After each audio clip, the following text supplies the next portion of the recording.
to do something with everything. And in special effects, you're always trying to do something that no one's done before. You know, making beer dance or chocolate turn into an umbrella. You know, it's always different. By the way, before into the question, you guys have a team also behind you as far as knowledge as well. Mythbusters is not us by any stretch of the imagination. We've got a really fantastic, strong team that we've been working with for the better part of, you know, this last decade. We're like family. So, you know, everybody we work with is just as involved in the stories. We have fantastic researchers that get us incredible resources and locations and materials for free. It's still pretty compact. It amounts to, there's like 3 researchers, there's our producer-director, there's a coordinator and a runner, there are like 2 shop people, and that's about it. Yeah. It's camera and sound. It's pretty lightweight. All right, let's go back on this side here and take another question. Hey, I'm Trish, and I just first wanted to thank you for making geekery and maker culture so cool.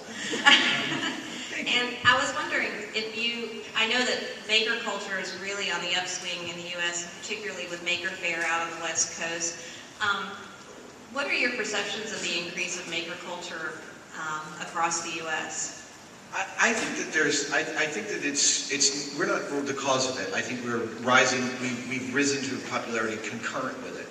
I feel like there was this blank spot where computers, you know, modern desktop computers started in the 80s as these expensive things. They did all this crap you didn't know under the hood. Then people kind of got under the hood.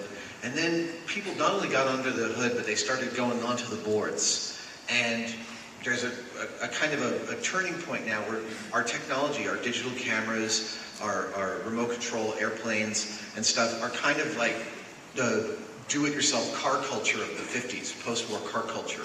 I think we're going through the same thing with high-end integrated circuit technology. And that is making, it's like, people keep on thinking of technology.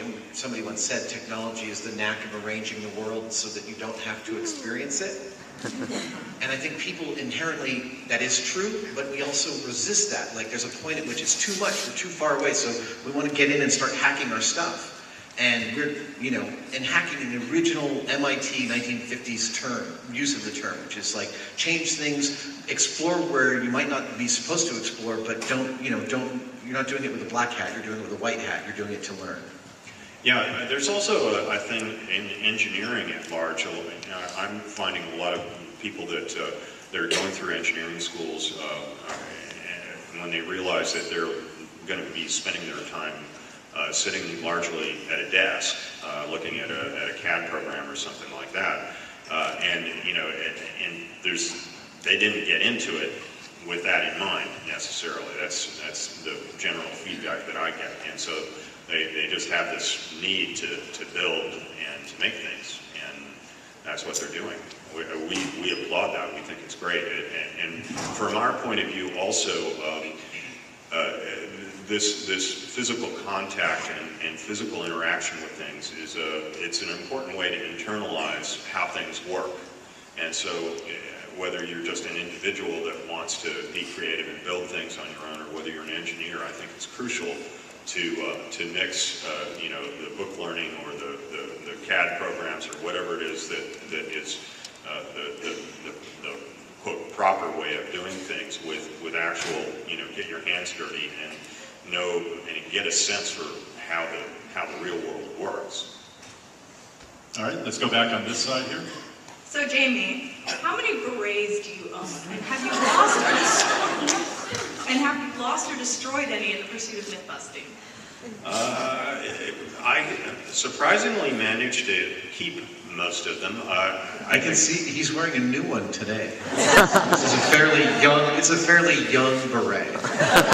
Yeah, I have about a half a dozen of them, but there's usually, I have my favorites, you know. There's the bulletproof one, the titanium one, the emergency beacon one.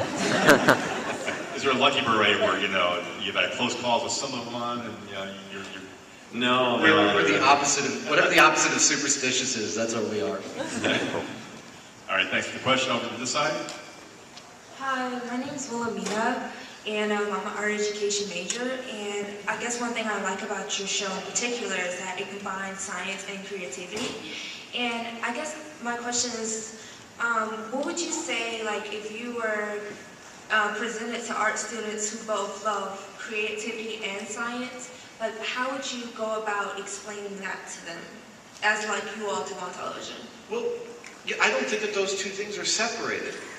Honestly, you go find somebody who's an expert in their field, and I don't care whether it's banking or art, I mean art of course, but I don't care whether it's banking or repairing cars or roller skating.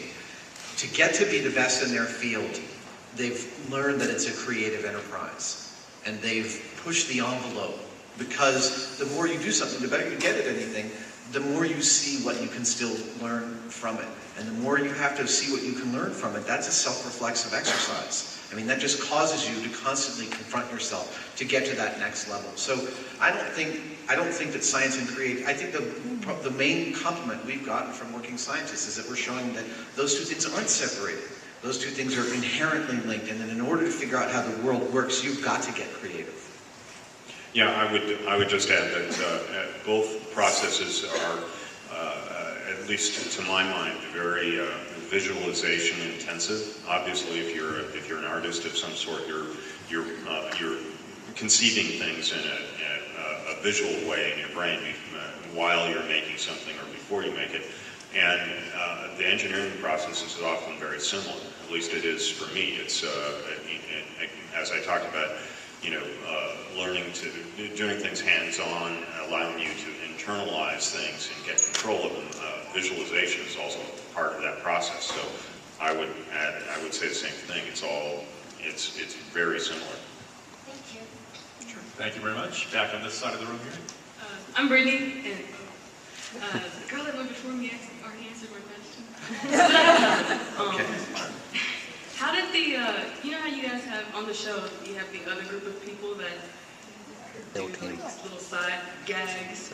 How did you guys, like, did you do like the interviewing thing? Like, how did they get the job? Well, go ahead. Yeah, all of those folks had worked with us or for us before, so we sort of knew what they were up to.